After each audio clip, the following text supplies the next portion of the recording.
Hey YouTube, this is Paul, the Death Scouter, making another video for my YouTube channel, the Death Scouter, all one word, YouTube channel.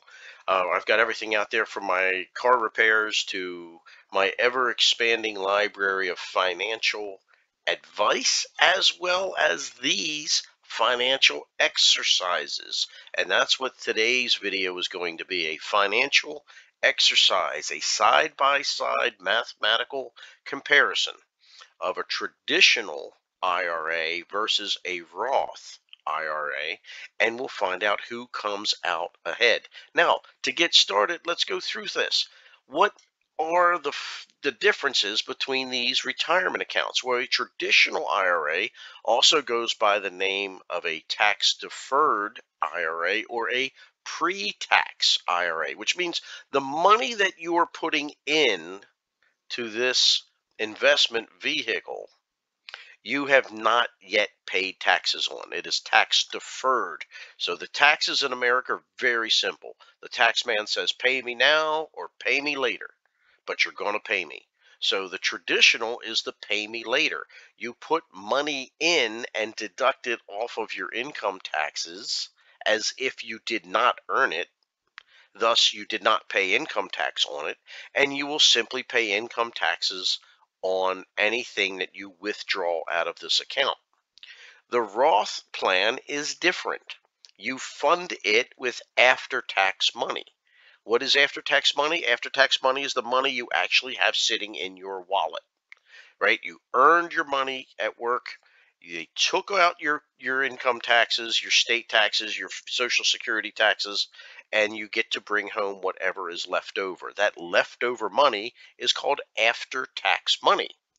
So if we are going to do the comparison here, we have to take into consideration the toll of income taxes on your IRA contributions. So that is where most people get confused when they're comparing a traditional to a Roth, is they don't look at the income tax implications. So let me bring you up here. I have the same worksheet here side by side with another. One is traditional, one is Roth. And let me show you how the numbers work if you have not seen my videos before, because I love this worksheet. I use it all the time. So here's the field in which I enter numbers. $6,000. I picked this because it is the maximum IRA contribution amount for anyone under age 50 in the United States. So you're going to start with this year's $6,000, and every year after you're going to add $6,000, and you're going to earn 10%. Nice round number, and happens to be a little on the high end of the average for the U.S. stock market return. And we will set this to say, okay, we're going to start this exercise for someone who's 18 years old, but understand that if I change the ages here, the math won't change. All right, so here's how the math works. I take these numbers that I inputted and we bring them down into the worksheet. So year number one, you are age 18. The first year's contribution is your starting amount of $6,000. You're going to earn a 10% rate, or $600 on a $6,000 investment. Add up your starting amount, your yearly growth, and any annual contribution. Remember, first year, there is no additional annual contribution because that was your starting amount. And you end up with a year-ending amount. The year-ending amount just comes down and becomes the starting amount for next year, and the math simply applies and cascades all the way down for all the following years. So, in a traditional IRA, when you go to work and you earn $6,000, you don't pay income tax on it yet. So all your $6,000 and all of your annual contributions are available to you to invest in their entirety.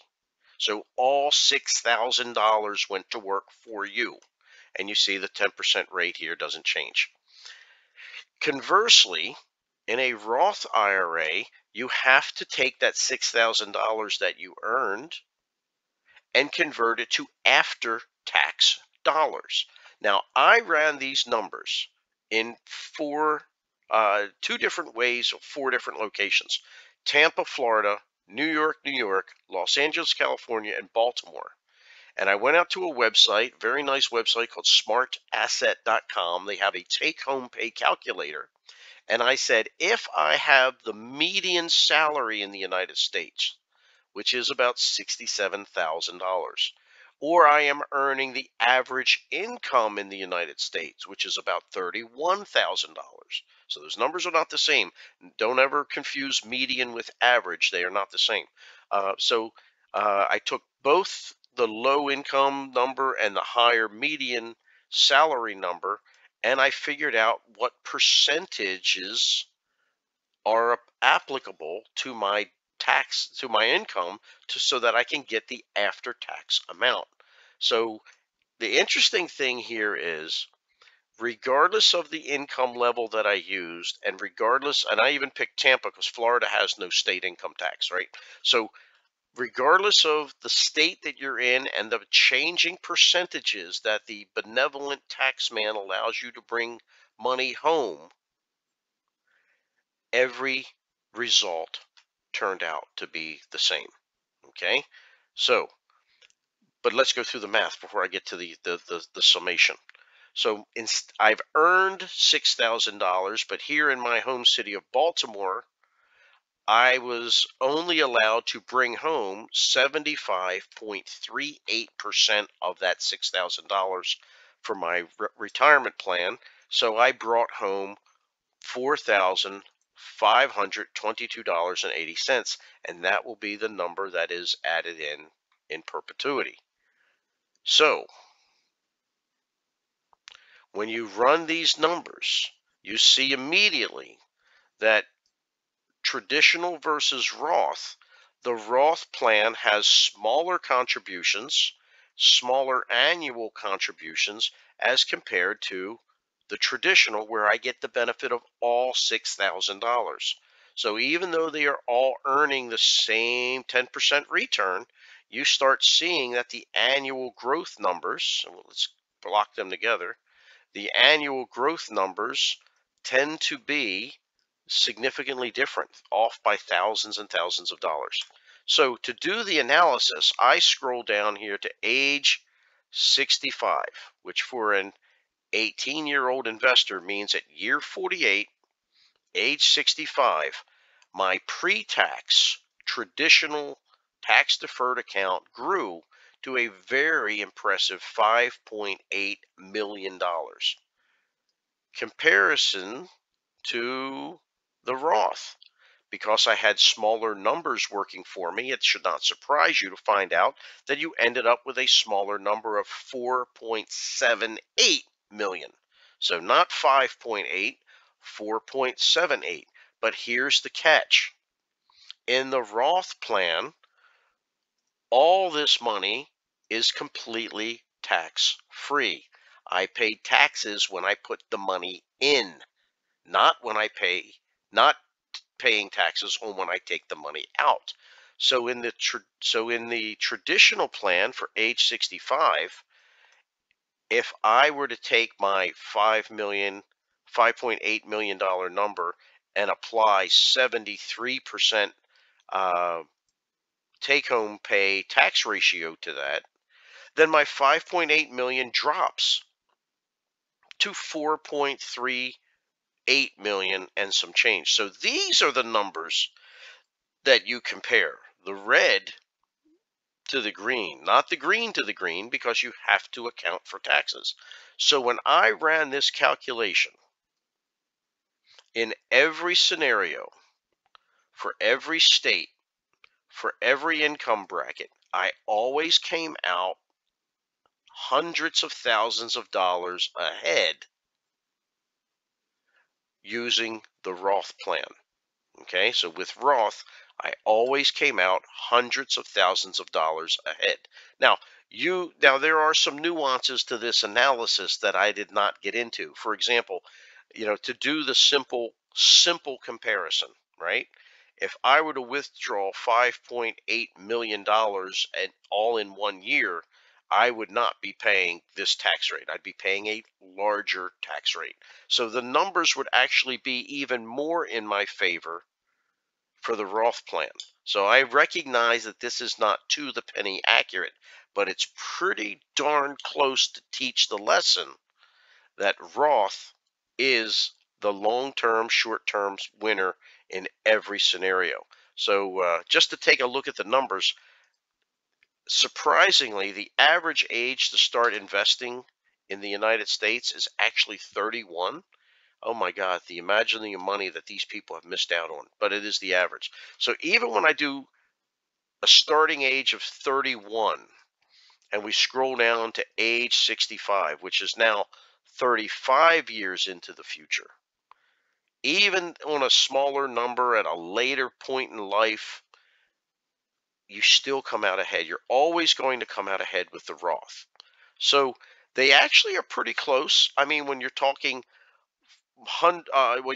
millions and millions of dollars, a difference of a couple 100,000 is very close. So if you are wondering if you should convert or not convert, or wondering if you should, uh, did you make a mistake going into the traditional versus going into the Roth?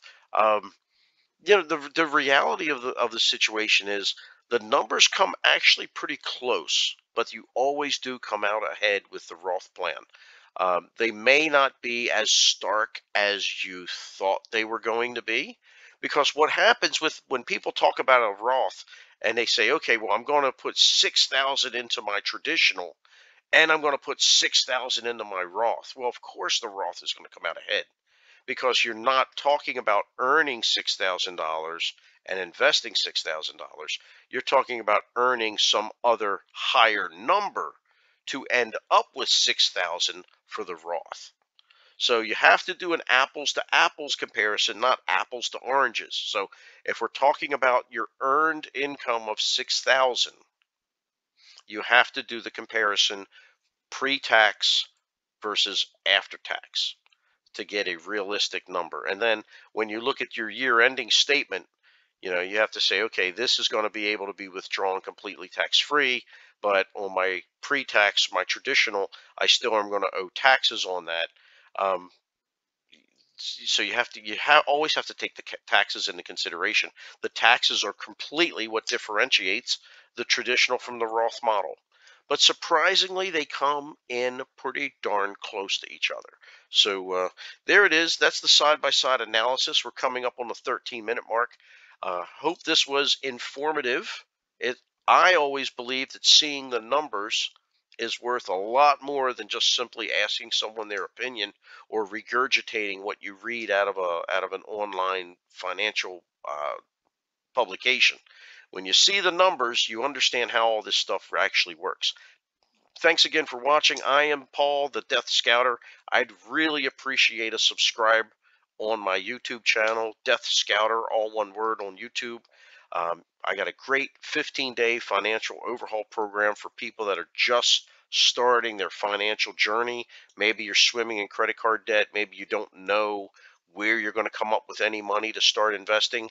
I have a plan for all of that. So it's all free, small, digestible, uh, 20-minute or so videos, one per day for 15 days will put you on the right track.